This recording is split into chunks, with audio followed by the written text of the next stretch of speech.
എന്താ കാര്യമുണ്ട് പറയാം.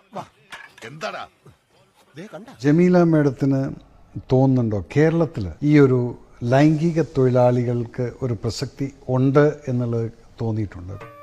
പറഞ്ഞോളൂ. ആദ്യൊരു മടിയുണ്ടാവും, പിന്നെ അത് ശീലമായിക്കുള്ളൂ. ഒരു പുരുഷനെ പോലെയുള്ളതല്ല ഒരു പുരുഷന്റെ സെക്സ്.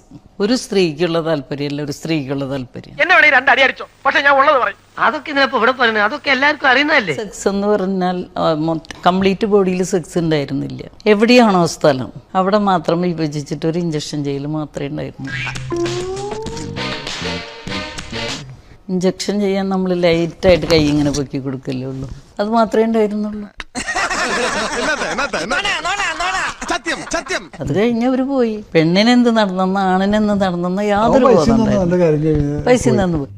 ഏതായാലും നമുക്ക് കിട്ടാവുള്ള നമുക്ക് കിട്ടി. ഇനി ആ ഏരിയയിലേക്ക് ഞാനില്ല.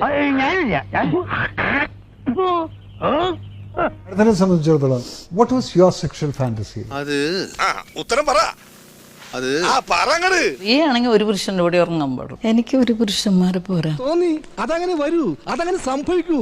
ഈ ലോകത്തിന്റെ ഒരു പോക്കേ. ഒരു പുരുഷനിൽ അത്ര വലിയ ഗുണങ്ങൾ ഞാൻ കണ്ടിട്ടില്ല. എനിക്ക് പല പുരുഷന്മാർ വേണം, പല ബന്ധങ്ങൾ വേണം. അതിനെപ്പറ്റി സമൂഹത്തിനോട് പറയണം, സമൂഹം അത് അറിയണം. ഒരുമാതിരി ചന്തക്കാരി പെണ്ണുങ്ങളുടെ പോലെ രണ്ടും കൽപ്പിച്ച് അവിടെ ഇറങ്ങിയിരിക്കുക. തറവാട്ടി പറഞ്ഞതിന്റെ യാതൊരു ലക്ഷവും കാണുന്നില്ല. അതിനവളെ തറവാട്ടുകാരി ആയിട്ട് ഇവിടെ എല്ലാ ജീവികളും മേയാൻ പോവല്ലേ ചെയ്യുന്നു, മനുഷ്യരൊഴിക്കുക. ഞാനൊരു മേച്ചൽ പുറം തേടി പോകുന്നതിന് അതിനെന്താ കുഴപ്പം? എനിക്കിതൊക്കെ ഒരു ത്രില്ലായിട്ടാ തോന്നുന്നത്. ജീവിതത്തിൽ എന്തെങ്കിലുമൊക്കെ ഒരു തമാശയൊക്കെ വേണ്ടേ? ഞാൻ എന്റെ ക്ലയന്റിനോട് പറഞ്ഞിട്ടുണ്ട്, നിങ്ങളെ കൂടെ വരണമെങ്കിൽ എനിക്ക് കാശ് തരണല്ലോ. കാശിന്റെ കാര്യം പറ, എന്തു വേണം? അങ്ങനെയാണെങ്കിൽ ഒരു 50,000 രൂപ അത് കുറഞ്ഞ് നടക്കില്ല. ഇന്ന് എനിക്ക് ആവശ്യത്തിലധികം സാമ്പത്തികം വരുന്നെന്ന് എല്ലാ പുരുഷന്മാരെയും ഞാൻ വില കൊടുത്ത് വാങ്ങിക്കുന്നു പറഞ്ഞിട്ടുണ്ടായിരുന്നു.